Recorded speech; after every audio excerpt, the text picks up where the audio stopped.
So our second speaker for Stream 4 is Garrett OHara, who was the principal technical consultant at Mimecast. So he was one of the first people to start off Mimecast back in 2015. So he's got over 20 years experience across development, UI, UX, as well as technology communications. So he does a lot of work with organizations to help them understand and manage their cyber resilience strategies. So very topical, I suppose. So he'll be taking us sharing information on how to protect your organization in a remote working world with increasing threats. So it's very topical again. So Garrett, welcome. Take it off when you're ready, and I hope you all enjoy.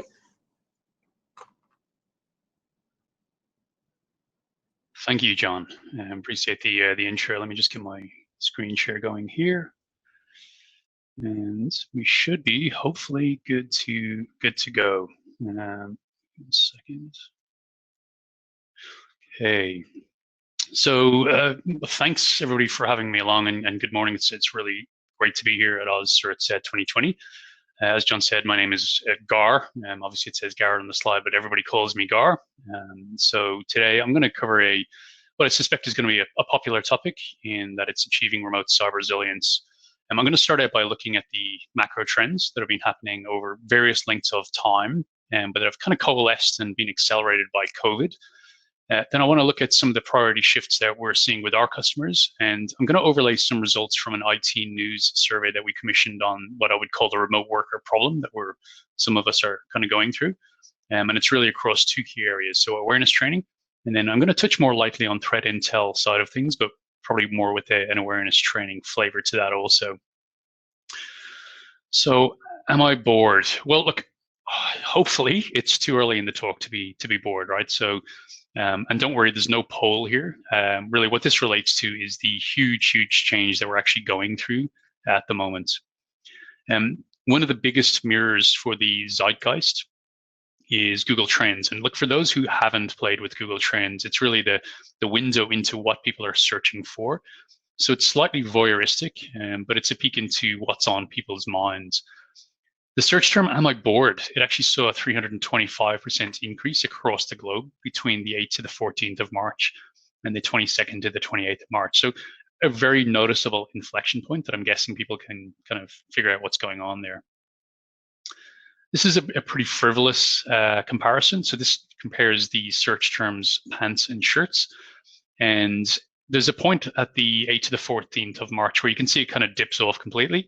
And then it comes back up, and actually they swap in terms of popularity, and it becomes more important to search for the term shirts rather than pants. And again, I'm guessing people can figure out what's going on there. The reality is, look, we're in a very, very different world. We're into a new set of challenges. I took that photo on the left that you can see there in Wynyard Station in Sydney. It was in the middle of the day. It was just before 2 p.m. And anyone who knows that station knows that normally there's people going in and going out of the train. There's people waiting on the platform. And as you can see there, like, none of that is happening because the world just changed so dramatically. First reports hitting kind of December 2019, which seems like such a lifetime ago now. But really it was February 2020 when, for many of us, the penny was kind of starting to drop. And then it was March 2020 when it felt like everything changed. The Mimecast leadership team, the regional leadership team, we met and decided on the 13th of March we would do a pilot day for work from home. And we actually haven't been back to the office since then, so it's been quite a while. So we've seen schools shifting to online learning, and that's probably going to continue with digital learning experiences post-pandemic. Healthcare is straining, looking for ways to do telehealth. We're seeing budgets frozen, projects frozen, and sort of a lack of clarity of how funding is going to be unlocked potentially as those programs move into the future. A huge drop in in-person interactions, which really, social distancing has changed the rules of the game. And then lockdown, and particularly in Victoria, I would say, has actually created almost an entirely new game. So we live in fairly strange days, I would say. And ultimately, this is why shirts became more popular on Google Trends than pants, because a little bit like the guy in the photo here, who's pretty happy with the socks, we're seeing this just huge shift. And what I'm going to do during the talk today is I'm going to use responses and stats from respondents to a survey which was conducted in June by IT News on behalf of Mimecast. And we got just shy of 400 respondents, CSOs, CTOs, CEOs, business owners, lots of other IT professionals. A big chunk of them were from large orgs, so seats above 1,000, and the rest were fairly evenly spread across kind of small business and medium-sized businesses, IT industry, education, financial services, healthcare. So a pretty broad set of respondents. So, if you're the guy in the photo, you're feeling obviously pretty happy. But the reality was that the hard lockdown in some states was actually forcing work from home at a scale that no one had really dealt with or seen before, and was all done at very short notice. So you're seeing this huge increase in distraction, anxiety, challenging work-life balances, but people for some reason also kind of relaxed around security. So it's just strange days, but we've sort of settled into it in a way. So talking to then some of the sort of macro trends and what's actually been going on, I kind of see that there's three trends and three different timelines here I would call out as well, but they are kind of coalescing into this perfect storm and just the odd times that we're living through. Australia's first recession in 29 years, huge changes globally. Like we're not in the Marriott and Surfers Paradise. The beer worlds of beers last night was a different experience, and I think an excellent job for the times we're living through, but certainly not the same as kind of wandering around and sort of cracking a can with different people in different booths.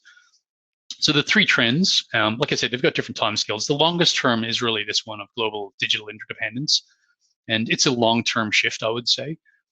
If you think about the people who make filing cabinets, they're not making the same amount of money as they were yesterday or last year because everything is now digital. We're so interdependent and digitally linked through EDI, API endpoints, email, text messaging apps, and everything is tied together digitally. So we're essentially all at risk from how we all do cybersecurity. And what I'd say is COVID has actually pushed and accelerated that digital dependency along. And you see things like Teams, Slack, Zoom, WhatsApp, everything is now digital. So the kind of game has changed. Medium term is the sort of growth in geopolitical and socioeconomic unrest. Again, this has been happening for some time, but COVID is the petrol in the bonfire, and it's accelerating the symptoms, it's accelerating the effects and exaggerating those effects, and it's creating a perfect set of lures, which I'm sure everybody who's at AusCERT is kind of aware of those. So for many attackers, it's the perfect time. You've got a distracted, anxious workforce. And also you've got a bunch of IT teams and security teams who are spinning up collaboration platforms under a massive amount of pressure without the normal time to do analysis and security requirements. So it's a great camouflage for attackers. And what we're seeing as a company is two things. Firstly, it's an increase in the volume of attacks. And then secondly, the sophistication of those attacks is also increasing. The shortest in timescales then, but I would say this is the huge change, is the shift to work from home at scale. And that's putting a massive amount of stress on, call it good cybersecurity practices. Again, this is a trend that was already happening. The increase in flexible workplace as a kind of a desired characteristic. If people were going for jobs, it was often one of the things that you would get in when you're interviewing somebody, is that idea of flexible workplace. And the emergence of WeWork, hot desking, officeless companies. So, WordPress being an example there. So again, this was all things that was happening, but now we're seeing it at a kind of a speed and velocity that is just unprecedented. And then you can overlay the perennial problems. So you've got human errors, technical failures, malicious attackers, and really then companies are dealing with the potential for seismic disruption. I think Australia has done very, very well in talking to IT and security leaders. I think we've got a lot to be proud of here. A lot of very exhausted people, but the outcome so far has been, I would say, really, really positive.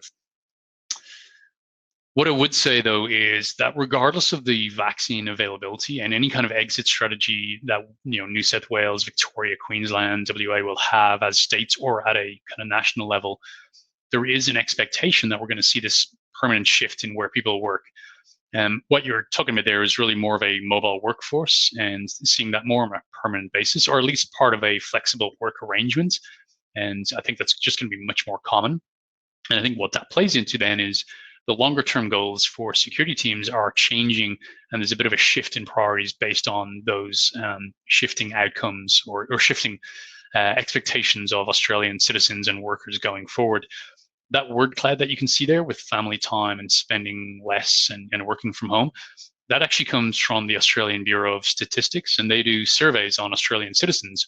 One of the questions they asked is the aspects of life under COVID-19 restrictions that Australians would like to see continue post-COVID-19.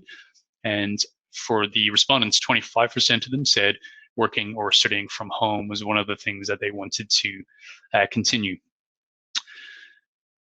So what you're then sort of talking about, let me just move forward on a slide here, is kind of thinking about what are those priorities and what's the shift that's kind of happening for organizations. So pre-COVID, the general thing was investment in cybersecurity of some sort. And that's a pretty standard thing, I would say, for most organizations. There's a security strategy, and there's goals around that, focus on investing in security, all the kind of BAU stuff that we're all used to. A fairly big focus on moving to the cloud. So I didn't talk to any organizations that weren't either already on the cloud or had projects in play to figure out how to work or move workflows or workloads to the cloud in some form or another. And then education of users. That wasn't always number 3 for some organizations. That was actually lower down the list, but it was generally somewhere around that set of kind of priorities for security teams pre-COVID. And then look, COVID hit. We're all kind of aware of what that looks like. And what you saw was this huge, huge shift in priorities for really everybody. Middle of March through to April, really, forget everything. The absolute sort of priority was how do we adapt, how do we survive? And that really was the focus around enabling remote workers. So things like how do we get our VPN to cater for a much higher workload? How do we ship hardware in some cases to people who are now working from home? Just all of that sort of pseudo admin, but things that were just required to keep organizations operational as the workforce just went en masse and stampeded out to work from home rather than working from potentially a physical location behind a pseudo physical perimeter.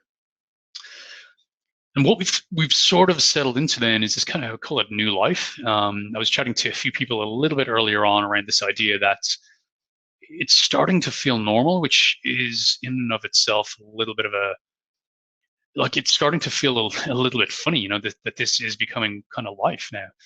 And what we're seeing then is a reflection of this new state and new kind of priorities where we're not adapting and surviving. It's really kind of, okay, here we are. How do we kind of now start improving things? With that, when it comes to kind of remote cyber resilience, one of the big things we've seen in Australian companies is a shift to a much higher priority for the education of users.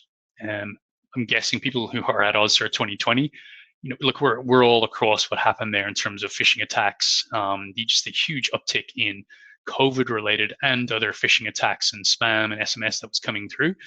So education of users became much more important because of where people were working and the mental state that lots of people were in.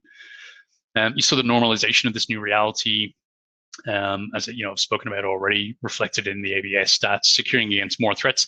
That tended to take some version of do more with less, but understanding that the threats that were happening were just more significant and there was more of them. Investing in cybersecurity remained, moving to the cloud.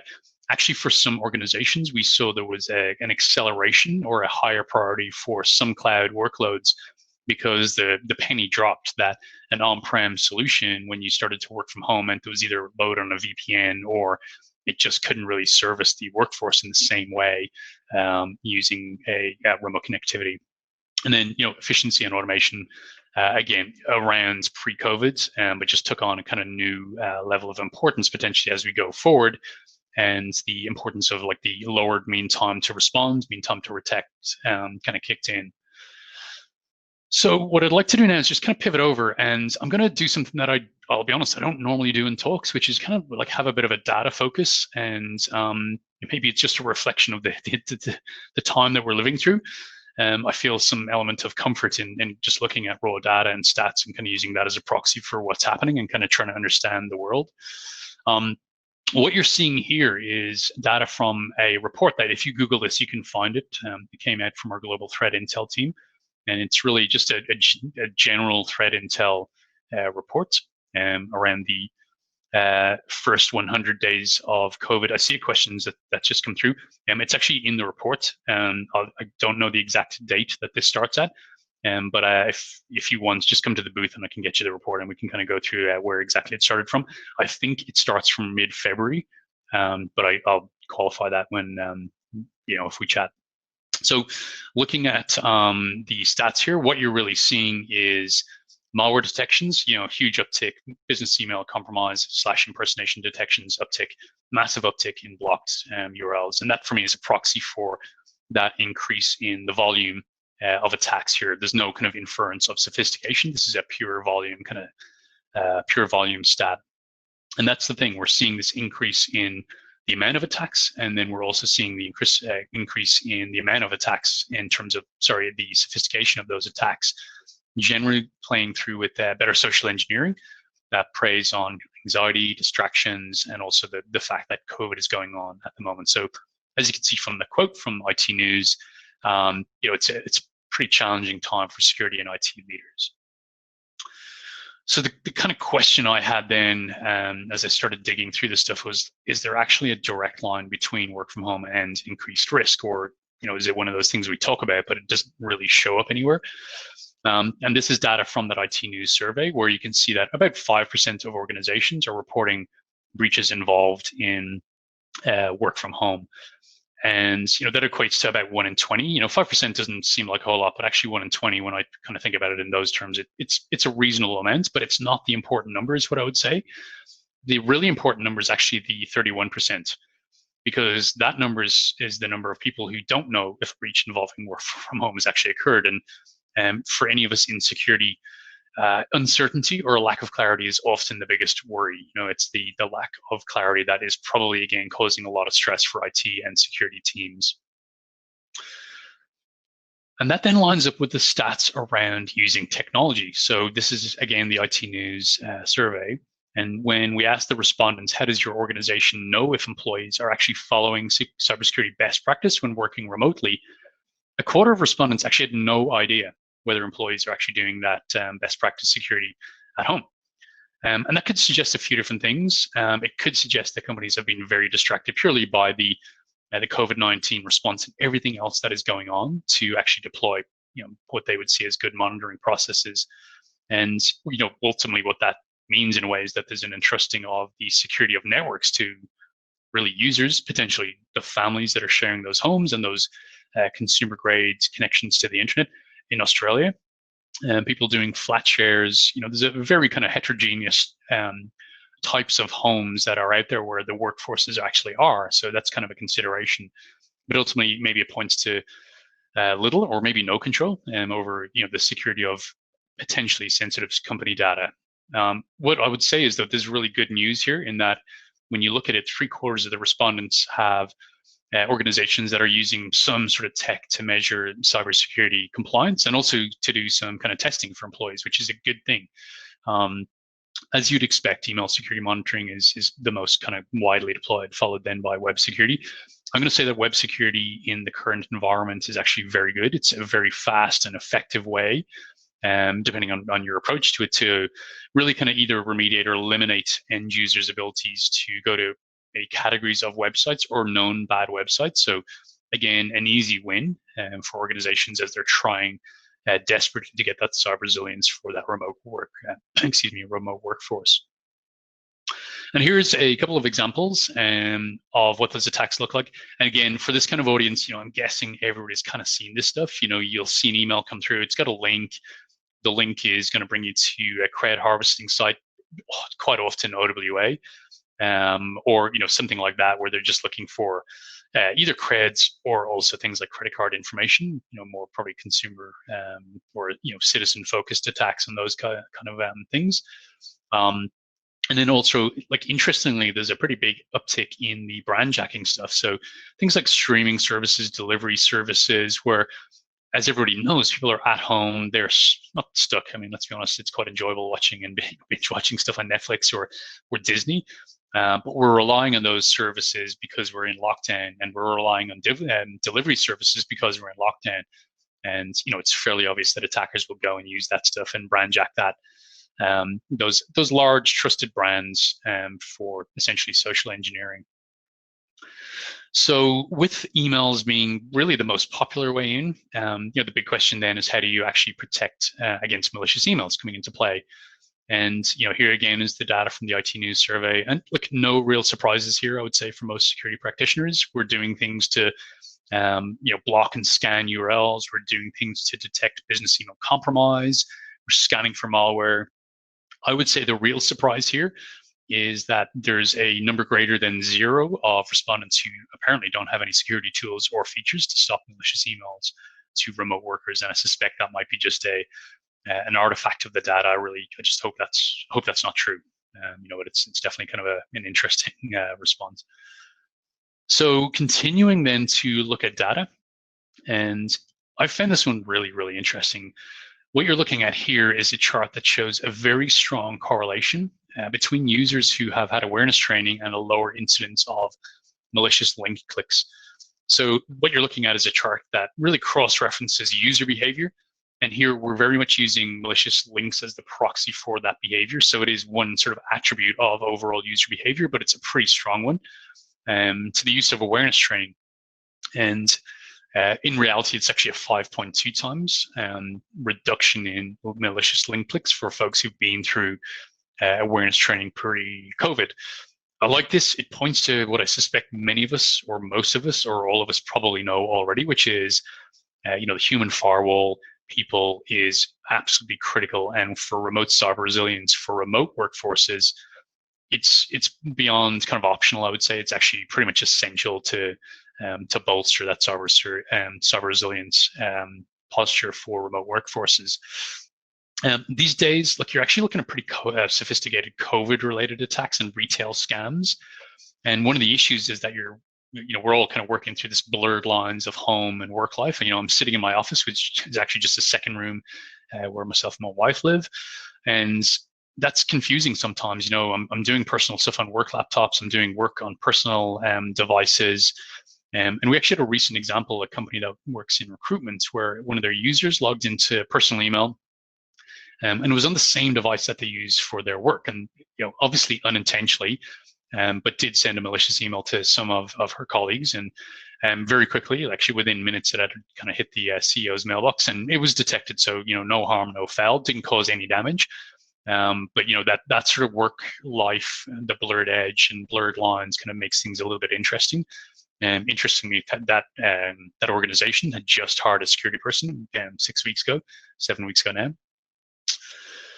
So what I want to do now is kind of dig into what makes good security and awareness training programs. I'm just going to do a timeout here. There's a couple of people asking about the slides. We can sort that out. Don't worry about that. We can get this info out to the folks who are asking. So that's Melissa and Reginder. So yeah, looking at what makes good security and awareness training programs. And I get a little bit of sort of stick for using this quote, but I really like it. I think it's sort of amusing. It's quite old, and people I'm sure have heard it before. It's the idea that knowledge is knowing that a tomato is a fruit, and wisdom is not putting in a fruit salad. And those things are both true. The analogy here, though, I would say, as it overlays to security and awareness training programs, is that knowledge isn't enough, but actually neither is wisdom. What we're looking for here is good security outcomes, and what that ultimately means is a lower risk profile for the organization. What that means is a change in behavior, and that's a very, very meaningful difference. This stuff, it actually needs to be part of the culture, right? So Bob, who's in accounting, on a Tuesday morning, he needs to be engaged enough to not click on the link because he's a little bit lazy.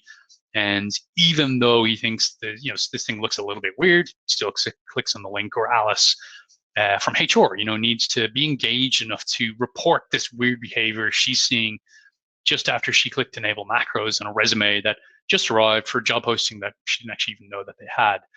So what I'm going to say is, in this maybe strained analogy, is that we need the knowledge, we need the wisdom, but mostly we actually need to make the fruit salad. So forget about the tomatoes and let's just make some salad. Yeah. So what does the IT News survey tell us on this stuff? Look, when asked the question, how does your organization educate employees about cybersecurity best practices for remote work?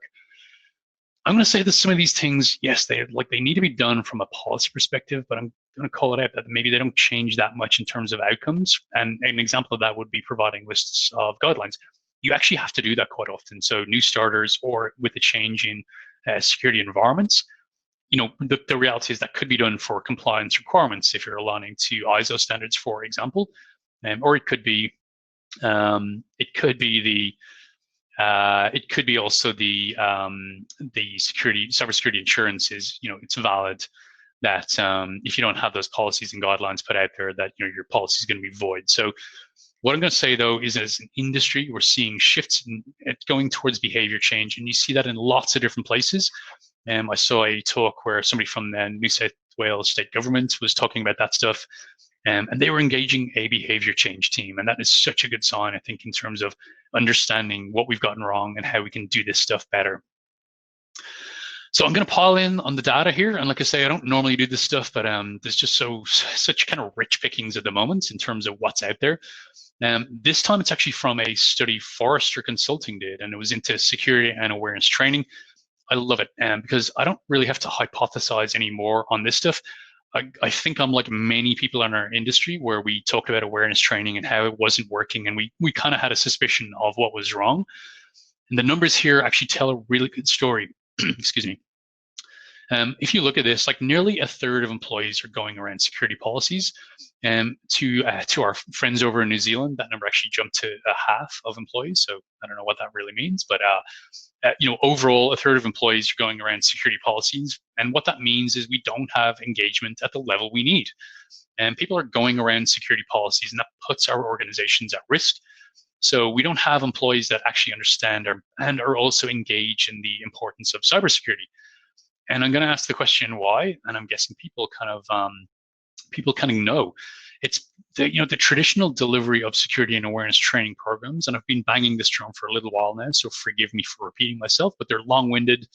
They tend to be boring content that people just feel like they have to get through. It gets done on a CBT, computer-based training system, or a learning management system.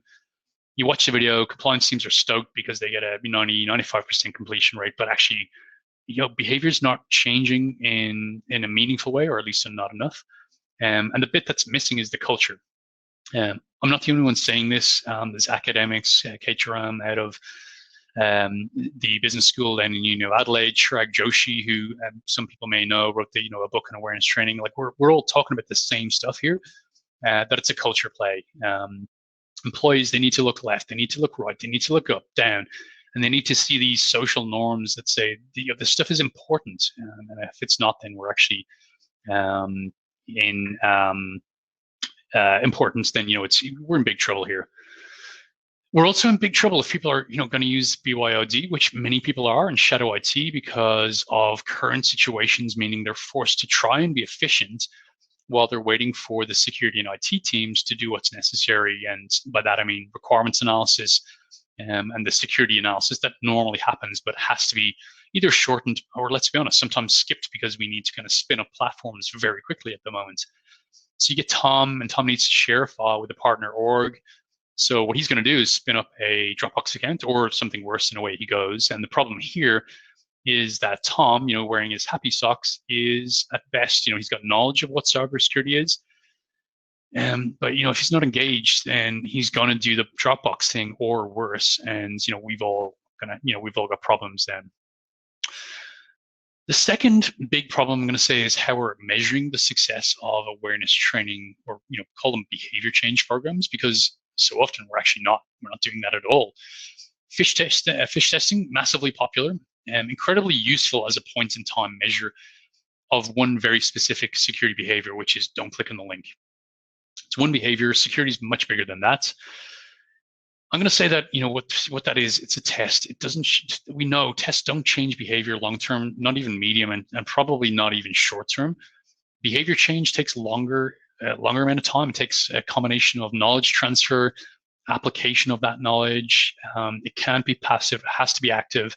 And what you're looking for is an outcome where there's knowledge, sentiment, and there's an engagement component to this. So you can't obviously manage what you haven't measured. And that is a missing piece, but it needs to be meaningful measurements of that human aspect of cybersecurity. Because what we've done is used information, and that doesn't change people's minds. Like, that's the reality. You can have important information, and if you get an audience that's not interested, who cares? Like, they're going to go to the beach that's closed. This is St. Kilda. I think this is actually a pretty famous photo now, but I didn't realize when I chose it. And there's people playing football, there's people sunbathing, walking around on the beach that's closed. Information, it's understood by people, but the audience, they're just not interested because they have a life they want to live. And I've talked about this stuff before. Like, the reality is we need to do more and we need to do better. And, authors like Chirag Joshi, academics like Kate in the Uni of Adelaide, lots of people are singing this song. Janan Budge from Forrester, like, there's lots of us kind of saying, hey, we need to do better here. And one of the things we potentially can point to is the advertising and marketing industry and say, well, actually, they're pretty good at getting us to change our behavior. What do they do? First thing is the cadence. Maybe nobody likes ads, but the reality is we get lots of them because of repetition, unfortunately, is the thing that often changes our behavior. And they're also memorable, and they're memorable because they use emotion. So, if you can see the examples here, it could be fear, it could be love of a puppy for a horse, it could be respect. Often it's humor. It's, a funny toilet roll. I love the one in the bottom, the middle bottom, particularly like that. We're looking for graphic designer. It's just brilliant. It really appeals to me. And then, the funny Phuket ad. The point here is we need punch through. We're not getting it. So we need to change how we do it. And we need to change how we message to end users and to employees. If you've got a marketing team, go use them. If you've got a PR team, go use them. Get their input into the messaging that you're using as a security practitioner to those end users. So, threat intel. Look, threat intel is incredibly useful day to day, as everybody knows. Operational threat intel, strategic threat intel. You've got companies like Recorded Future. Kelvin Pang is a good guy. He's here. I'm sure would be happy to talk to folks who are into this stuff. But it's really, really useful for improving day-to-day security. The posture and the plans for programs and investments if it's strategic threat intel. I was speaking to a guy called Dr. Francis Gaffney, and he's a guy who runs our global threat intel team. And we were chatting about threat intel, and he actually raised the importance of it as a way to augment and do a better job of security and awareness training. And his comment was that if you use real campaigns, that you're in a position to cut through in a way that maybe is more meaningful than using generic campaigns. And yes, Adam, that is Whopper from War Games, so well spotted. So yes, like the reality is swapping out the generic examples for stuff that's actually come from maybe your operational or technical threat intel. If you've got those feeds, that's really good for using as a way to augment your awareness training program. Right, so here's an example, and this is one our security teams picked up. It was actually a fake LinkedIn profile, and it was pushed out to a number of Mimecast employees. I got it. If the picture is big enough on your screen, and hopefully it is, you might pick up on what I thought was kind of a weird photo. Apparently, it's a stock image of a model. I don't know how to pronounce the name. I don't know if it's Mallet or Malay. But the person was apparently not feeling up to a nice photo on the big day, so it felt a little bit fishy for me, and I didn't connect. But the point here is that our security team there were using timely, relevant information to cut through to the global employee base. And as you can see from the screenshot here, it was Slack. It wasn't email, so they covered a couple of different comms channels. The point here really is that it's not always bad emails. It can be different things. That's the reality. There's lots of stats. Verizon do awesome report every year. The data breach, the data debrief. I forgot the acronym because I'm giving a talk, so that happens. But everybody knows it. That comes out every year. It's a phenomenally good piece of collateral. 9 out of 10 attacks. Cofense have one. We do one. Everyone says the same thing. Like, you're going to see more than 9 out of 10 attacks that actually do start with email. So what's an example of that? This comes from our Messaging Security Operations Center, or MSOC as we call them, and it's an AusPost brand jacking. again, there's obviously no reflection on AusPost. It's almost a sign of respect that your brand is useful, well known, and respected enough when you're sort of pop up in these things. So there's a zero reflection on AusPost. It's got nothing to do with them. They just happen to be used as a lure in this case because it makes sense, because COVID and because lots of people in places like Melbourne are getting deliveries on a daily basis. So with this one, you see the link comes through, and it refers to a missing delivery package that's come through. And again, people in Melbourne, most of them are waiting for like 2 or 3 packages at any given time. You click on the link, it goes through to a compromised domain. Obviously, nothing to do with AusPost, but it's got a fish kit, but it does have their logo on there. And when you enter your credit card information, then it does this kind of processing requests, and then goes to an SMS verification, which is weird because you notice you hadn't actually put in any mobile numbers. But this stuff is happening all the time. I'm guessing people are well aware of what that stuff looks like. And Gauze, who's just commented in the thread, absolutely looks familiar. And thank you for the example. And Gauze runs our Southern Hemisphere threat research team. So thank you, Andrew Gosney. If you got any questions on that stuff, by the way, he's a good guy, and hopefully he'd be open for chats. So back to the 100 days of COVID. Again, if you Google that, you're going to find it. But this is, again, threat intel around the number of domains being registered and blocked. The point here is that you're seeing a pretty big upward movement in both the registration and then the blocking of those domains and blocked pages. Apologies for the resolution of the charts, by the way. I did the old school thing and just kind of used a snip to pull them into a PowerPoint. So the ones in the actual report are higher definition. The point here is, those trends, if it was a stock, you'd be pretty stoked.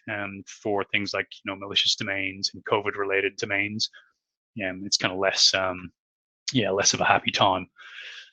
So given the spikes, though, what are if the spikes in the domains and the blocking, then it kind of, for me, becomes important to think about the tools, the features that potentially people are using to stop the unsafe web pages.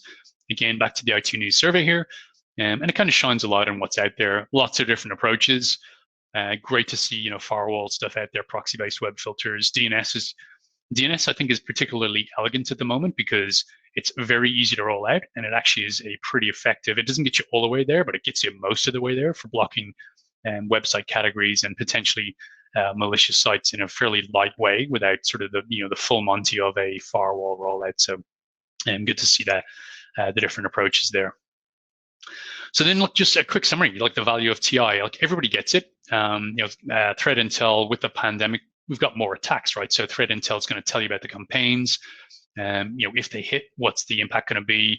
It helps with incident response. What's the remediation potentially? Because you understand from the technical or operational threat intel, like what's the remediation that's needed? Maybe what tech controls are needed to be put in place. But ultimately, you're driving to a better mean time to detect and mean time to respond.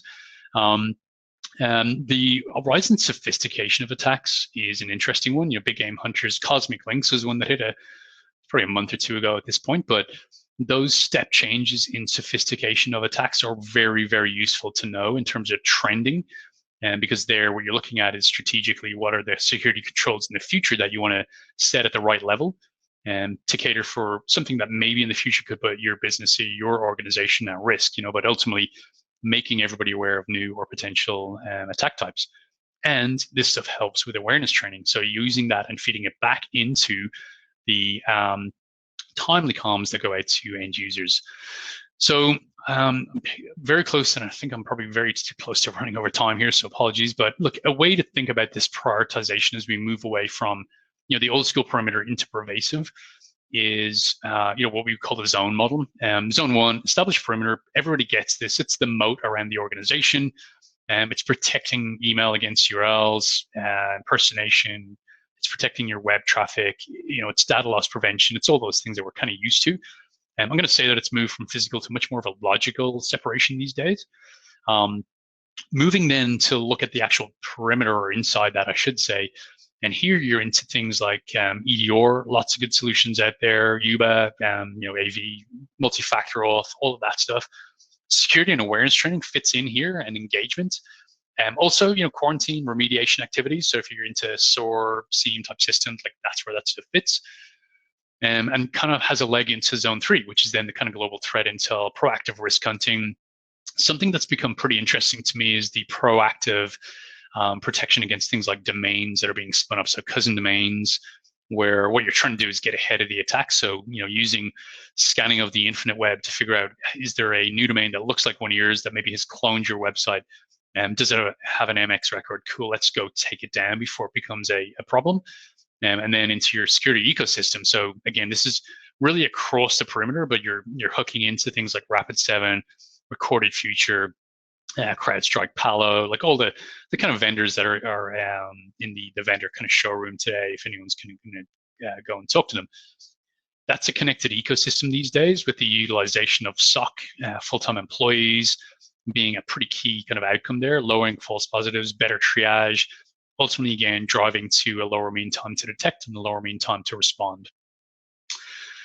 So, look, we're living through really strange times, going to say that. But I'm heartened. I've been here for 20 years, and I'm heartened to see that as a country, we've absolutely got our priorities straight in this stuff. And back to Google Trends, where the biggest shift in the top 10 trending category for this year for Australia was a 500% increase in the flavored alcoholic beverage category, and that was actually ahead of hand sanitizers and wipes. So, that's the good news story, if there is one, from today's talk. And also, we're obviously very, very keen on our espresso martinis. I know I absolutely am. Those and Negronis are my new obsession, especially since we've moved into kind of lockdown mode. Absolutely, Angus. I totally agree. So, look, thank you. I think I'm slightly over time, but look, if there's any questions, please ping me. Anyone who knows me knows I'm massively keen on chats. LinkedIn is my kind of default mode of conversation. So, jump on, be there. Co-host a podcast if folks are into that, called the Get Cyber Resilient Podcast. You got lots of different types of guest ons there. We talk about cyber resilience generally. So please do ping me. And thanks for your attention today. Thanks, Garrett. Question from me: where can everyone get the slides? I got to figure that out. I don't know if there's a mechanism through AusCERT. So good question. If they can connect with me, comment in the section. I'm sure the guys will chase it up. And yeah, perfect. We can. Yeah, I would say, John, a lot of those stats. So if that's what people are interested in, the 2 reports, the 100 days of COVID, Google that.